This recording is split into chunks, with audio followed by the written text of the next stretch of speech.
This is your reality check.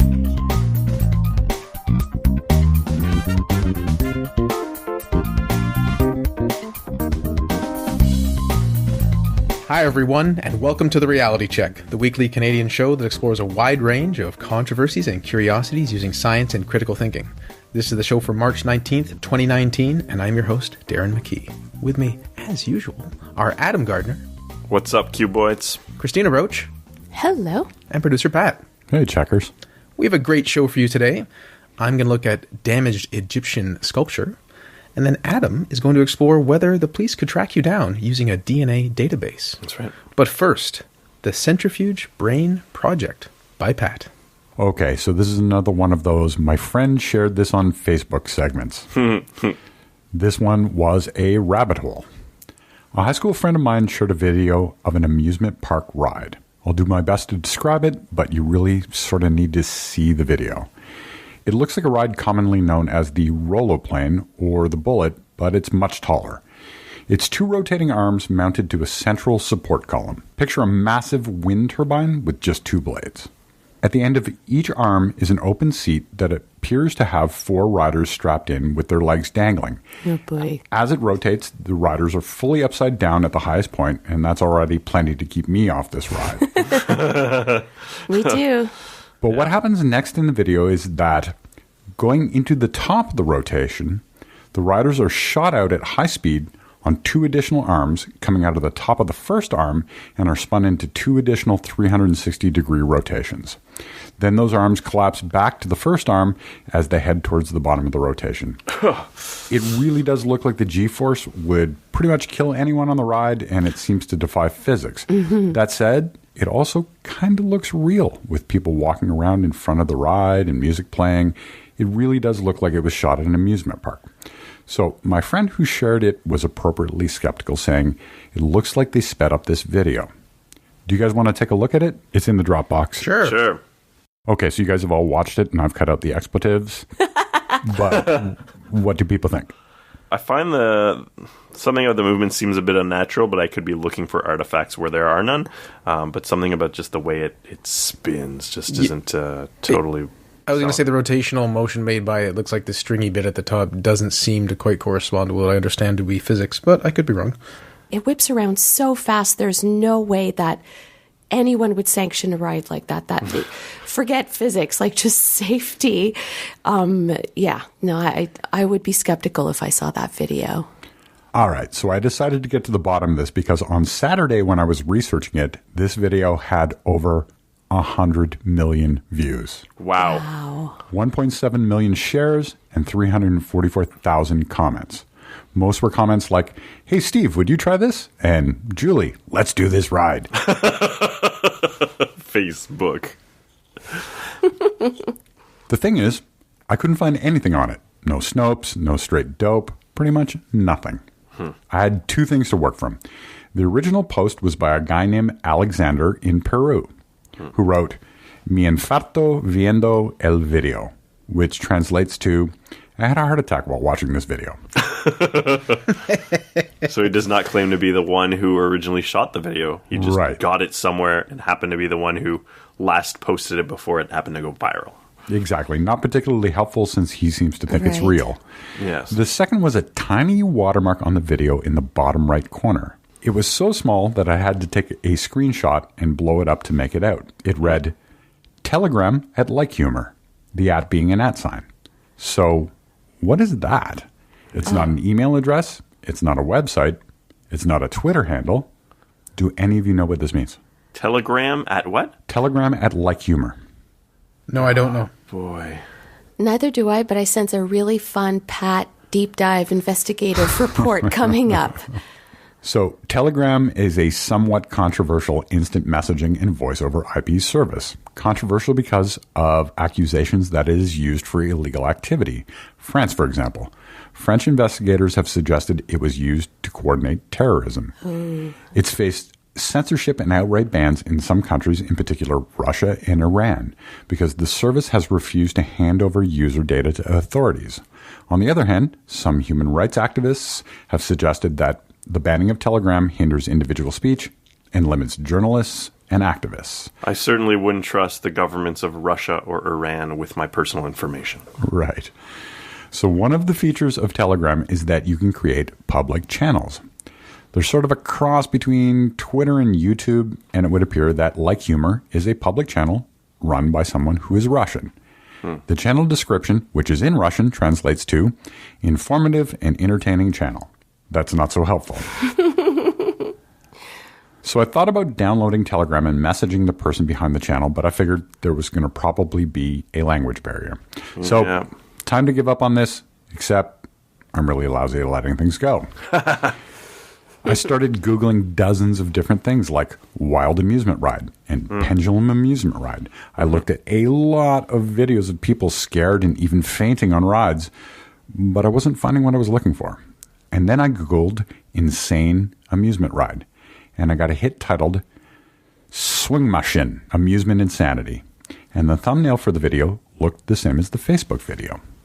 Swing Machine is German for, surprise, surprise, swinging machine. The video was posted to YouTube in 2013 and has 84,000 views. Still impressive, but certainly not 100 million. Yeah. That said, it is the same video. Awesome. And the video was posted by someone named Till Nowak.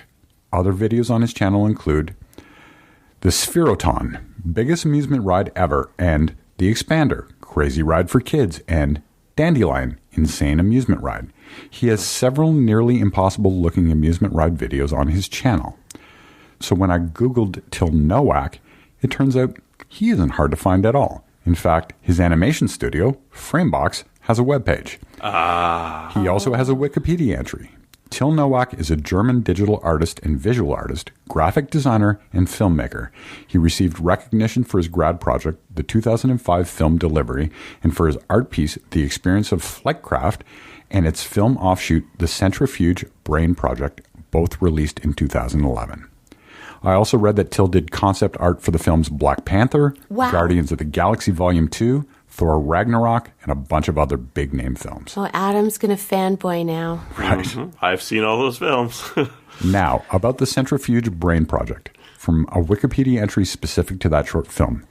The Centrifuge Brain Project is a 2011 short mockumentary fantasy film written and directed by Till Nowak.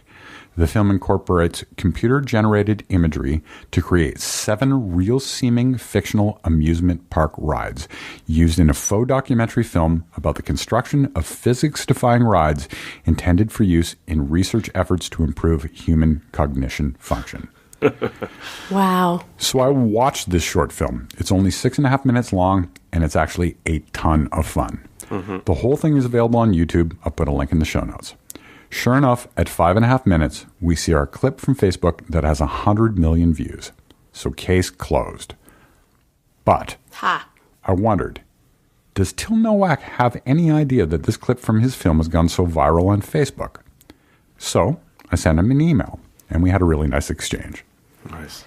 I basically laid out that I was doing a segment about a viral video on Facebook, and that after a lot of digging, I was able to trace it back to him, and I wondered if he was aware. Here's part of his response. Thanks so much for your message. I am very happy to hear you followed the path of these anonymous uploads to its source. Yes, I am aware of tons of uploads of the pure carousel clips edited without the narration and without credit. For many years, they keep popping up and have between 30 and 100 million views each time. Wow. The overall number of views must be in the many hundreds of millions. It's hard for me to keep track, and I've only rarely acted to take unauthorized copies down if I had the feeling someone else is using it for advertising. For example, there is a web link in the frame. I try to collect screen grabs of these rogue uploads. Could you send me a screen grab of the video of my content that you found showing the numbers of views? And he shared some additional information about the film and the clip, including behind-the-scenes footage. Oh, fun. I've linked it all in the show notes. I, of course, sent him a screen capture and pointed out the watermark in this particular instance of the video, and I told him that I can only imagine what it's like to go uncredited for something with so much interest. Yeah. So there you have it. If you see this video in your feed, and hundreds of millions of people have, you can now confidently comment that it's computer-generated and from a nearly 10-year-old short film by Till Nowak called The Centrifuge Brain Project. Great job, done, Pat. sir. Oh, yeah, that's awesome, Pat.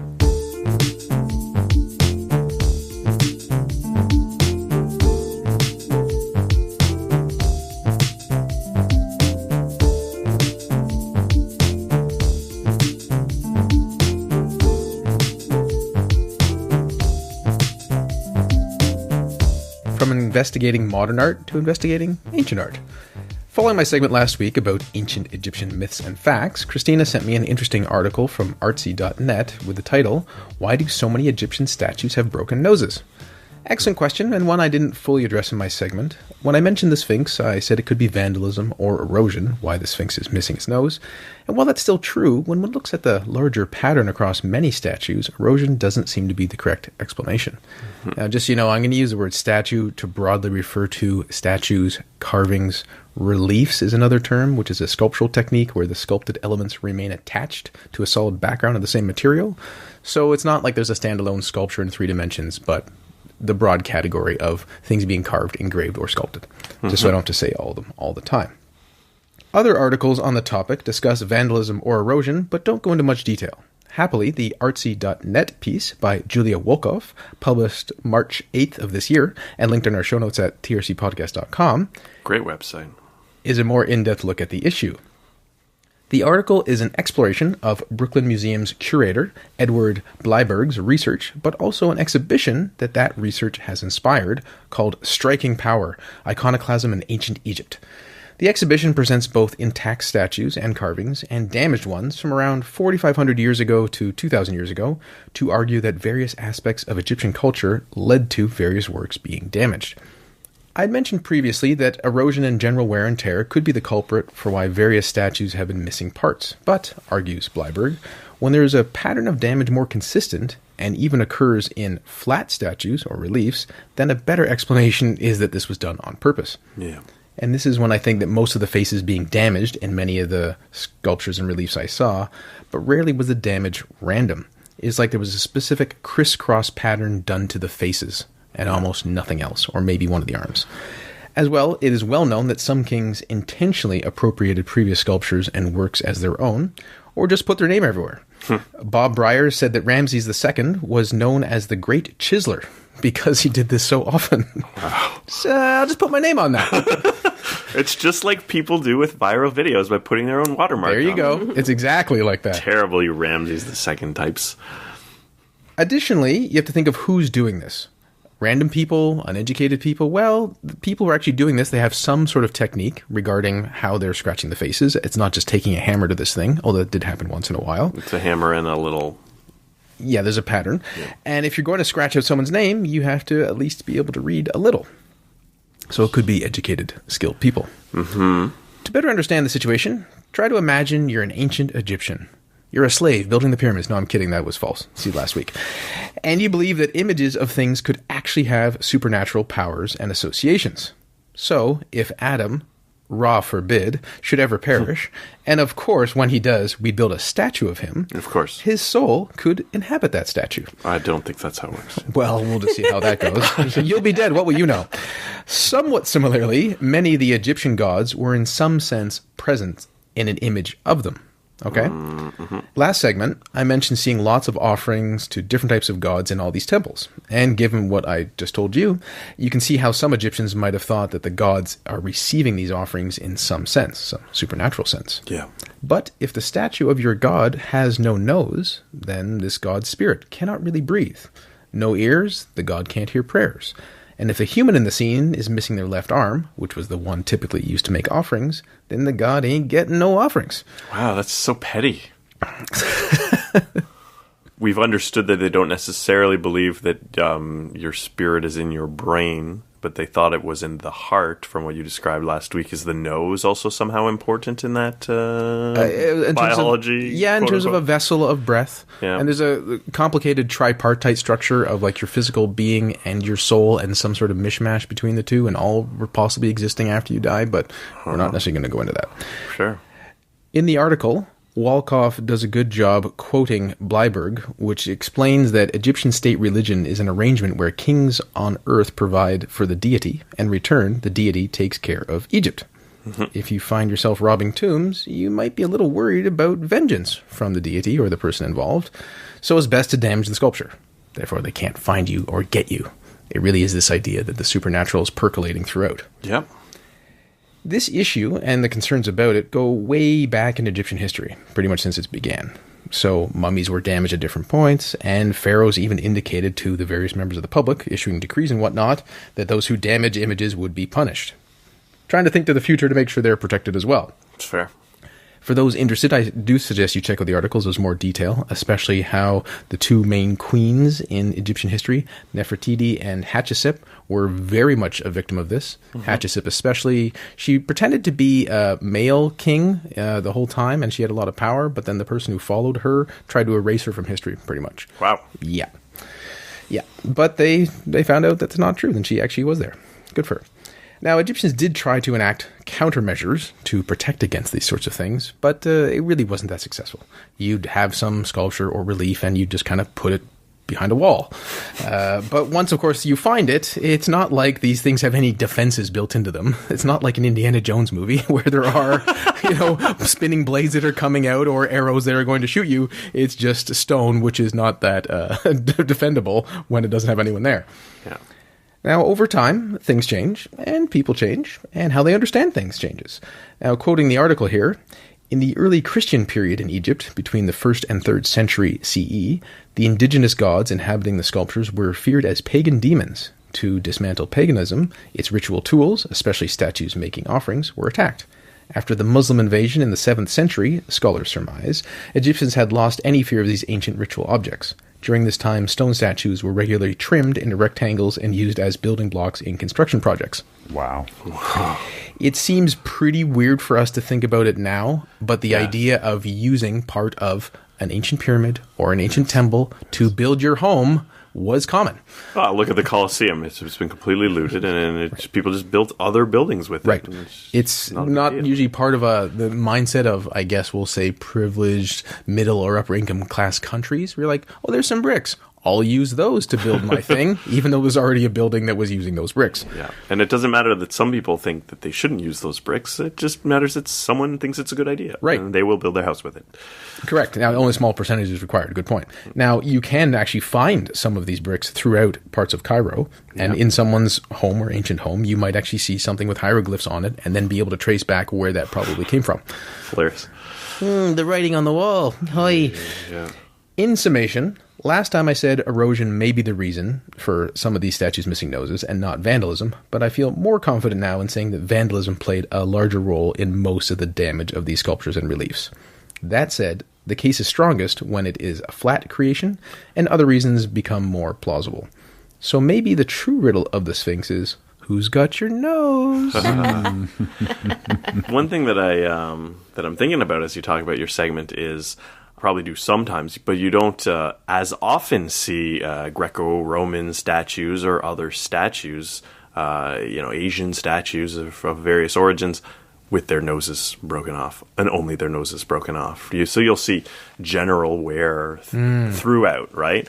Look at these Egyptian statues that are missing 80% of their noses versus look at these Roman statues that are missing 2% of their noses, and there's probably some easy way to draw some trends there. Yeah, I think that's an excellent point. Certainly the Egyptian culture is older than the Roman culture in the broad sense, but I think you have a very valid point, because you could try to balance it out by how many invaders from the outside there were, but a lot of this damage is definitely internal.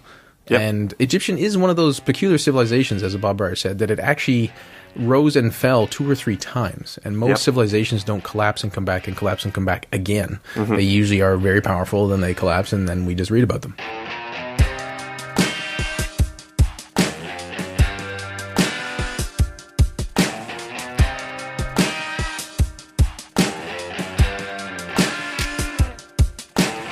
And now we turn to Adam, and he'll tell us whether the police can track you down using a DNA database. That's right, Darren. Home DNA kits aren't just for dogs anymore. Humans are using these kits to see what their ancestry is, and in some cases, find long-lost relatives. But what if you're a murderer and might have left blood at a crime scene before you knew that it could be exploited? Maybe you shouldn't use a DNA kit. But wait, there may still be a risk. There are a lot of different services for doing DNA analysis, and they all have different privacy policies. However, some of them are sharing DNA information with authorities, which has proven to be bad news for serial killers. Now, last April, a man suspected of being the Golden State Killer, a serial killer who murdered 12 people and raped 51 others between the years 1974 and 1986, was apprehended thanks to online DNA databases. This was the first time this technology was used this way, but it may not be the last. Investigators ran the serial killer's DNA through genealogical websites and found relatives with matching DNA segments. The tricky part here is that the killer, Joseph James D'Angelo, had not actually shared his DNA with any of these websites. It was enough for relatives of his to have used the website. By knowing who was related to him, a bit of work with a family tree tracked down who the killer was. The relative was said to be a distant relative, though I found another source which mentioned him to be a third cousin, that is, sharing a great-great-grandparent. So that's actually a pretty far-off relation, if you really think about it. So to verify the match, the police collected DNA from the suspect's driver's side car door handle. And then they matched that to the DNA they had on file, which they'd gone through and tracked to this person. And the person was arrested. So, did some DNA bank cooperate with the authorities? Well, this isn't even necessary. In this case, it was reported by Mercury News that the lead investigator used GED Match, a site which allows users to compare DNA markers and family trees for free. They didn't need a court order. They just used the website. They just used it as intended. It is possible other services were used, but this was not specified. So, what are other data banks saying? Ancestry said they would not share customer data unless legally compelled to do so.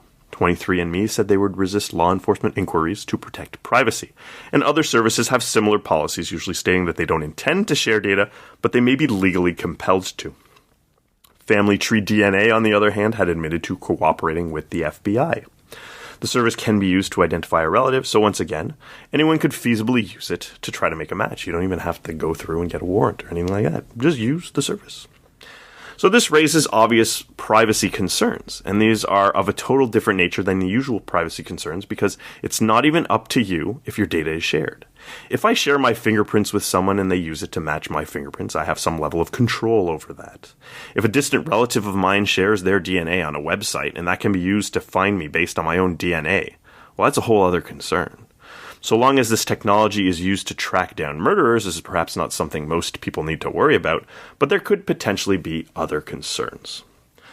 And as I mentioned, this is hardly a case of companies only sharing data when compelled by authorities. We see quite clearly that the investigators just used the website as was intended, so anyone with your DNA might be able to do the same. Of course, your DNA isn't necessarily the easiest thing to track down. So, how do we imagine ways in which this could be compromised? Well, I'll be honest, there didn't seem to be a completely obvious case that came to mind, and when I read articles on this online, the people weren't suggesting anything either, but I did a little bit of thinking, and I came up with a few possibilities. Keep in mind, this is just what I came up with, so there are probably other things. Maybe a government which outlawed homosexuality found DNA samples in a bathhouse or something of the sort, ran it through a DNA site, and was able to track the person down. What if in the future I visit a sex bot brothel? The operators of the brothel or other patrons gathered my DNA from a robot and used it to blackmail me and my family. DNA retrieval doesn't need to be blood or semen, as we saw from the police gathering DNA from a car door handle. Other twists on this could involve looking for certain DNA segments which a government could track to some undesirable traits. For example, if a government wanted to target a certain ethnic group living in their country, they might be able to look for certain genetic markers of that group and target relatives of people with those groups. Or perhaps it doesn't even need to be anything so nefarious. Maybe Coca-Cola will use DNA sampling bottles to profile your family in order to target advertising and coupons to you based on soft drink preferences. So you're not going to jail, but, maybe that's not how people want their data used. Now, some of these may seem far-fetched, but one needs to consider not only what is plausible for the current government, but a future government, or, in this case, even something a private citizen or company may do to exploit a person. So, don't think about what your government might do. Think about the worst case future government and what they might do. So is this a big problem? Well, how many people are using these sites anyway?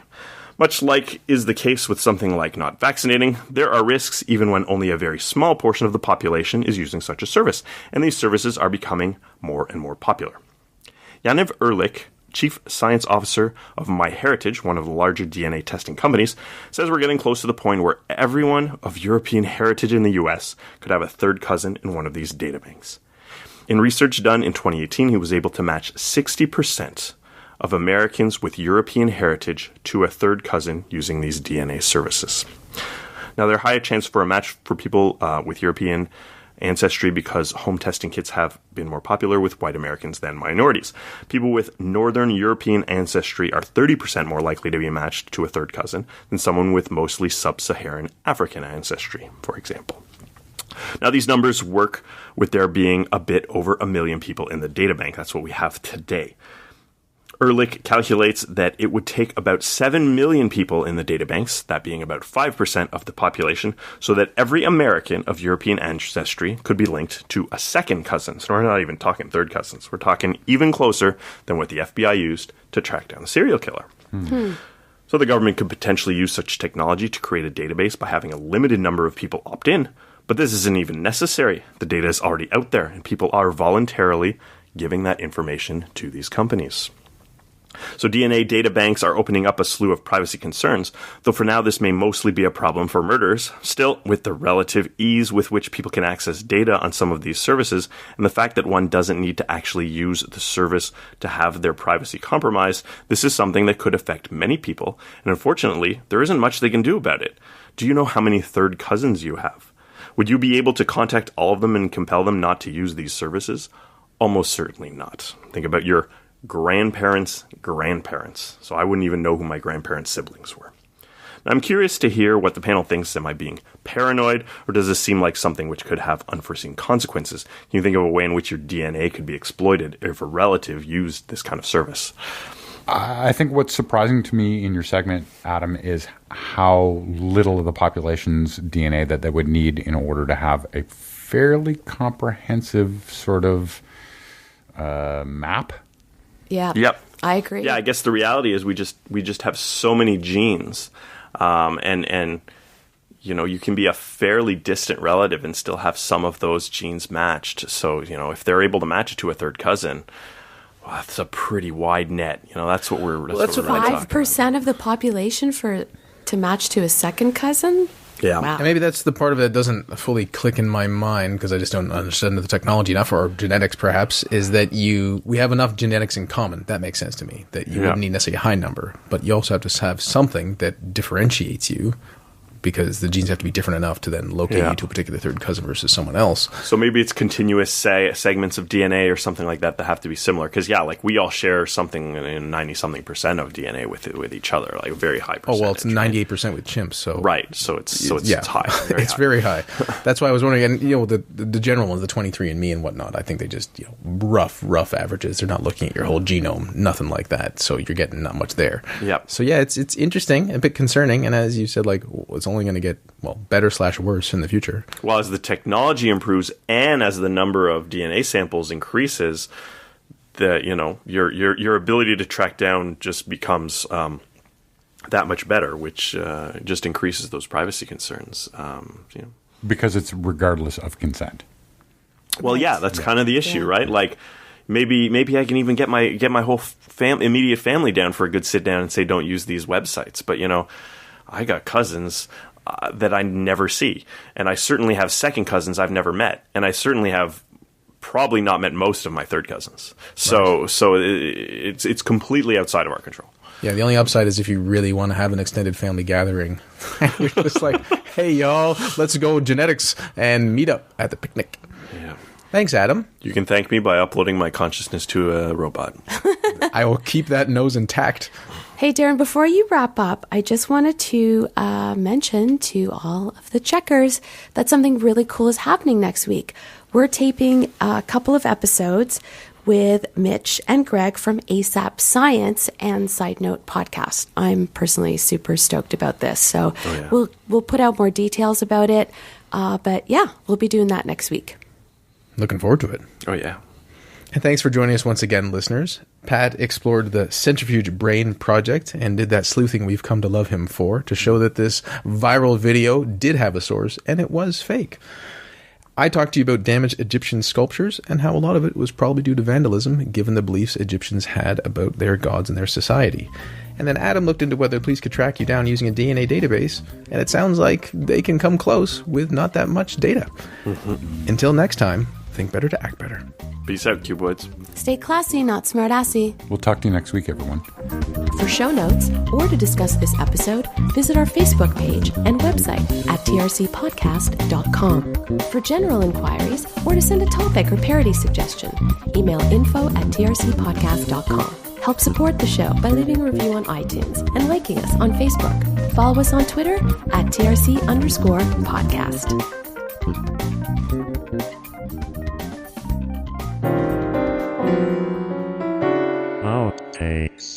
Published March 8th of this year and linked in our show notes at trcpodcast.com. Repeat that. March didn't come out so good. March 8th. Yeah. I'm just watching Mike Tyson lately, so I got inspired.